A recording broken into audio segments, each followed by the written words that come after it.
Bismillahirrahmanirrahim. Assalamualaikum warahmatullahi wabarakatuh. Ini akan saya ulangi tentang sinyal waktu kontinu. Jadi setelah sebelumnya kalian sudah mempelajari, sudah saya berikan slide tentang jenis-jenis sinyal. Di dalamnya adalah sinyal dengan waktu kontinu, di mana sinyal waktu kontinu itu ada 4 fungsi. Yang pertama adalah fungsi step, kemudian yang kedua adalah fungsi rem, fungsi impuls, dan sinyal periodik. Kita lihat satu-satu. Di fungsi step, jadi sebuah sinyal dikatakan sebagai sebuah sinyal unit step apabila sinyalnya atau UT itu adalah nilai dari sebuah sinyal akan bernilai 1 jika T-nya adalah lebih besar dari 0, dan UT sama dengan 0 jika T-nya adalah kurang dari 0. Anda perhatikan di gambar grafik yang A. Jadi sumbu X-nya itu adalah representasi dari waktu atau T. Jadi nilai UT akan bernilai 1 jika T-nya adalah lebih besar dari 0, jadi ke arah kanan. Kemudian nilai sinyalnya akan bernilai 0 jika T-nya adalah kurang dari 0. Kalau yang gambar B ini adalah sinyal unit step dengan pergeseran waktu atau shift unit step function. Jadi UT minus T0. Jadi waktunya kita geser atau kita tunda sebesar T0. Jadi U T min T0 sama dengan 1 jika T-nya lebih besar dari T0 dan bernilai 0 jika T-nya adalah kurang dari T0. Jadi di sini ada penundaan waktu sebesar T0. Akan bernilai 1 jika T-nya lebih besar dari T0 dan bernilai 0 jika T-nya adalah kurang dari 0. Yang kedua adalah sinyal dengan fungsi rem. Fungsi rem atau fungsi tanjakan simbolnya adalah RT. Didefinisikan secara matematis, RT akan sama dengan T jika T-nya adalah lebih besar sama dengan 0 dan bernilai 0 jika T-nya kurang dari 0. Jadi seperti ini. Bentuknya adalah seperti sebuah tanjakan atau rem. RT-nya ini akan bernilai 1 jika T-nya nilai RT akan bernilai T. Misalkan di sini T-nya adalah 1, ya, maka nilai RT-nya adalah 1. Jadi sumbu Y-nya itu adalah UT, sumbu X-nya itu adalah waktu. Berikutnya adalah fungsi impuls. Impuls itu hanya sesaat. Jadi fungsi impuls akan bernilai 0 jika T-nya tidak sama dengan 0. Jadi ketika T-nya itu tidak sama dengan 0, maka nilainya adalah 0 impulsnya. Tapi dia nilainya tidak berhingga ketika T sama dengan 0. Jadi pada saat T-nya itu sama dengan 0, maka nilainya ini tidak terhingga. Ini adalah fungsi impuls. Yang B ini adalah shift unit impulse function atau sinyal impuls yang digeser atau yang ditunda sebesar T0. Jadi pada saat nilai T-nya itu sama dengan T0, maka impulsnya adalah tak terhingga. Tetapi akan bernilai 0 jika nilai T-nya itu tidak sama dengan T0. Itu adalah fungsi impuls. Nah, kalau ini adalah sinyal eksponensial kompleks. Sinyal eksponensial kompleks itu bilangan kompleks, ya. Jadi ada bentuk eksponensial di mana xt sama dengan e pangkat j omega 0 kalikan t. Omega 0 nya adalah 2pi kalikan f0. Nah, seperti ini. Jadi sinyal eksponensial kompleks kalau kita turunkan, ya, trigonometri dari bilangan eksponensial itu sama dengan cos omega t ditambah dengan j sin omega 0 t. Nah, j nya adalah fungsi imajiner, Jadi ini nilai rektangulernya ya, ini adalah nilai imajinernya, J nya adalah nilai imajiner.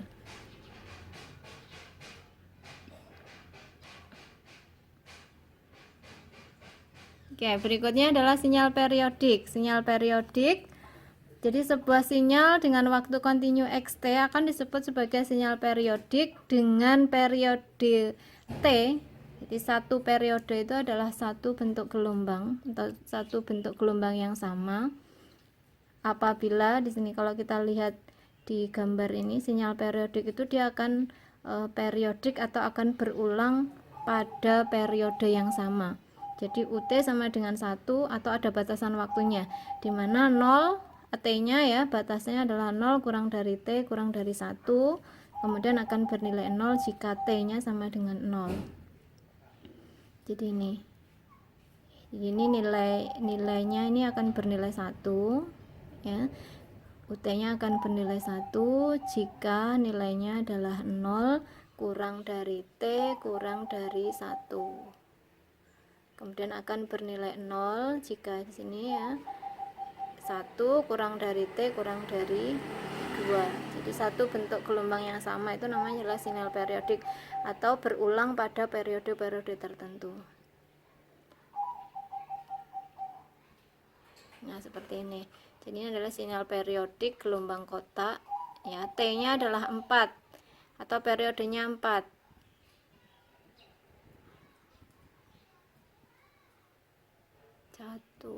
Jadi di sini ini sebenarnya satu periode ya. Ini kan T kecil, jadi T waktu.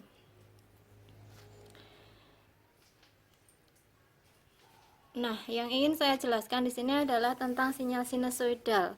Kenapa sinyal sinus? Karena hampir semua sinyal yang ada dalam pengolahan sinyal atau pengolahan sinyal digital itu bentuk sinyal analognya adalah berupa sinyal sinus. Jadi semua sinyal yang ada dalam proses pengolahan sinyal akan dapat didekati dengan model dasar sinyal sinus karena sinyal sinus mudah dipahami, kemudian memiliki frekuensi tunggal ya. Persamaan umum dari sebuah sinyal sinus adalah YT sama dengan A sin ataupun cos ya. Sin atau cos sama saja. Jadi A sin omega T plus theta atau A sin 2pi Ft plus theta. A nya adalah amplitudo, kemudian F nya itu adalah frekuensi, theta nya adalah fase awal sinyalnya. Jadi sudutnya ya antara 0 sampai 360 derajat atau kalau dalam bentuk radian ya 0 sampai dengan 2pi. Nah, jadi ini contoh lainnya. Jadi bisa sin, bisa cos.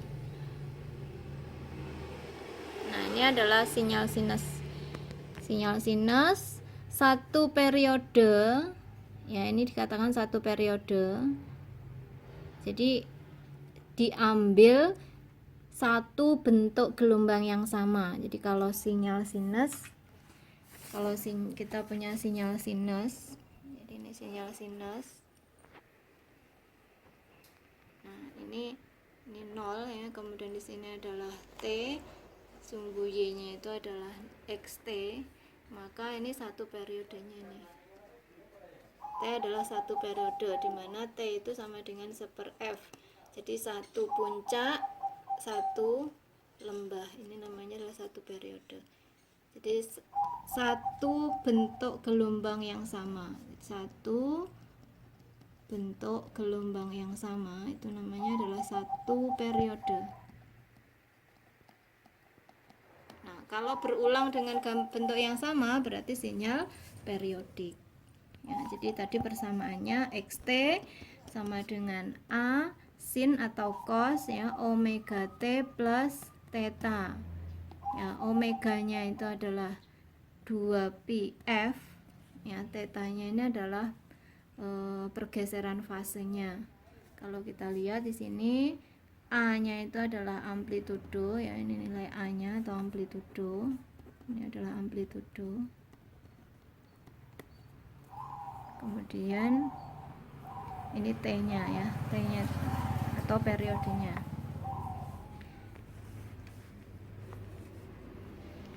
Oke. Nah, seperti ini. Jadi ini artinya kalau kita buat sinyal YT sama dengan 5 sin 2 pi ft, di mana amplitude di sini artinya adalah amplitudenya 5, kemudian 2 pi, f-nya ini adalah 2 Hz ya. Fase awalnya adalah 0 karena tidak ada pergeseran fasenya, ini dimulai dari 0. Ya, di sini T-nya ya, T-nya Anda perhatikan di sini adalah 0,5. T besar atau periodenya adalah 0,5. Sehingga kalau T-nya itu sama dengan, kita masukkan ke sini ya. Kalau T-nya itu 0,5 berarti frekuensinya adalah 1/0,5 atau 2 Hz.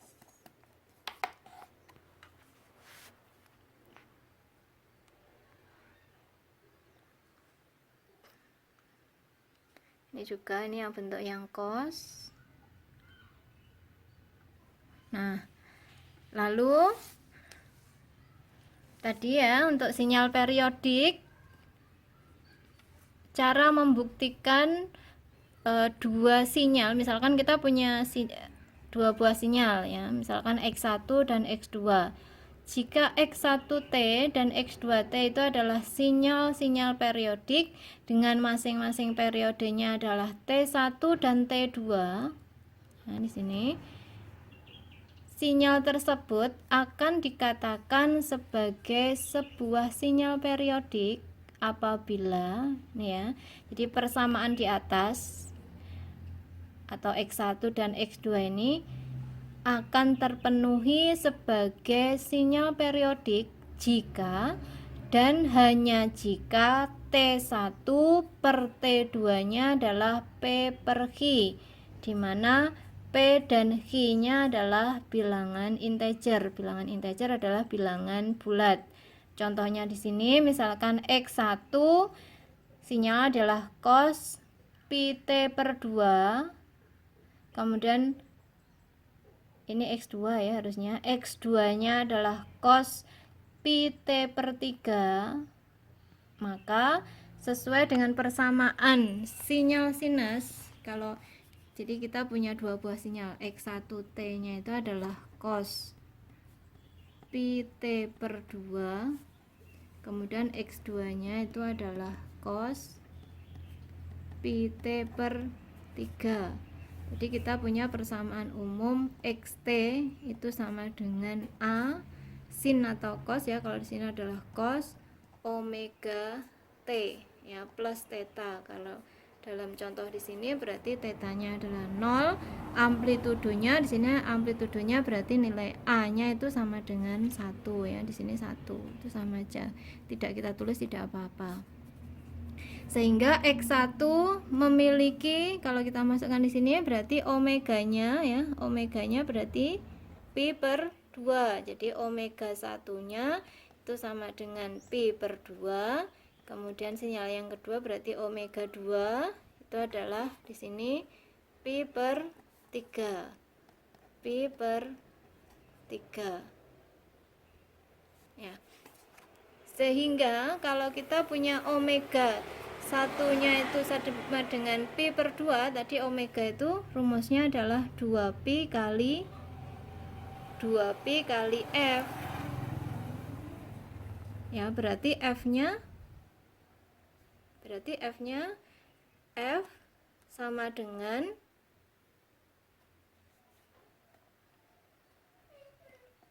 2 kali 2pi dibagi dengan pi, atau F di sinyal 1 itu sama dengan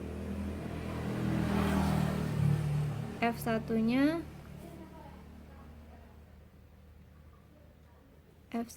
4. Maaf ini salah ya, ini salah, sorry. Berarti kalau kita punya omega omega 1. Omega itu kan sama dengan 2pi kalikan F. Atau di sini 2pi seper T. Ya. Kita cari adalah periodenya. Kalau kita punya omeganya itu adalah pi per 2. Pi per 2. Berarti T-nya ini bisa kita coret ya. Berarti T-nya adalah kita kalikan silang di sini. Berarti T-nya adalah 2 kali 2 atau 4 second atau 4. Berarti ini T1-nya adalah 4. Lalu yang sinyal kedua,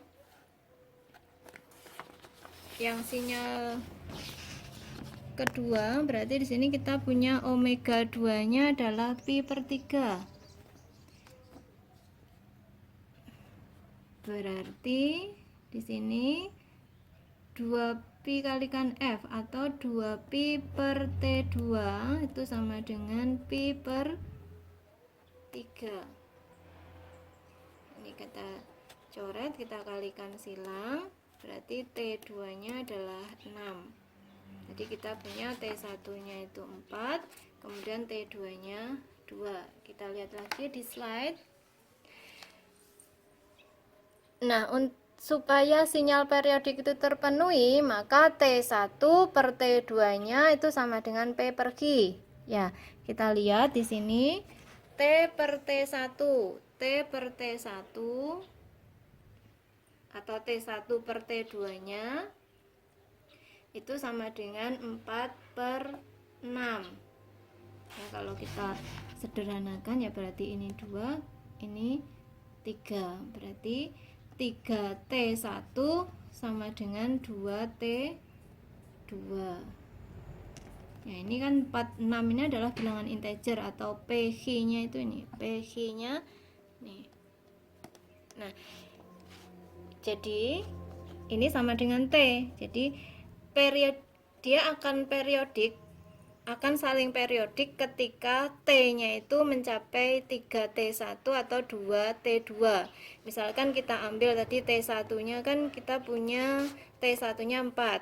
Ya, berarti ini akan periodik pada saat T-nya adalah 3 kali T1 di sini ya. Kita ambil atau mau diambil di sini juga boleh. Jadi T-nya adalah 3 kali 4 atau 12 second. Artinya pada saat T-nya itu T-nya itu 12, maka dua buah sinyal ini akan saling bertemu atau 12 second. Kita lihat di sini. Jadi T-nya adalah 3T1 atau 3 kali 4 atau 12 second. Kita lihat di gambarnya. Jadi ini representasi dari X1 dan X2 kalau kita buat di MATLAB. Nanti bisa Anda coba simulasikan sendiri di MATLAB. Jadi kalau kita perhatikan ya, tadi dua buah sinyal itu akan saling periodik pada saat T-nya adalah 12 di sini ya. Jadi pada saat T-nya 12, ini Anda perhatikan di sini. Pada saat T-nya 12 ini maka dua buah sinyal itu akan saling bertemu. Nah, ini dinamakan dua buah sinyal itu saling periodik. Nanti tugasnya Anda buat simulasikan sendiri. Jadi Anda simulasikan X1-nya tadi ya, cos pi per 2 kalikan T, kemudian X2-nya adalah cos pi per 3 kalikan T. Anda plot, kemudian Anda lihat apakah untuk membuktikan apakah benar-benar dua buah sinyal itu saling periodik. Itu mungkin yang bisa saya sampaikan tentang sinyal sinus ya, atau sinyal periodik. Nanti Anda masuk di kelas saya, Anda masuk di Edmodo, nanti akan saya buatkan kelas baru di sinyal sistem untuk hari Selasa. Nah, Anda absen lewat Edmodo, jadi masukkan nama dan NIM, kemudian Anda simulasikan sendiri di MATLAB ya. Nanti tugasnya bisa Anda kumpulkan, nanti akan saya berikan email saya untuk dimasukkan ke email saya untuk mencoba dari dua buah sinyal ini. Itu saja, kita akhiri. Terima kasih. Assalamualaikum warahmatullahi wabarakatuh.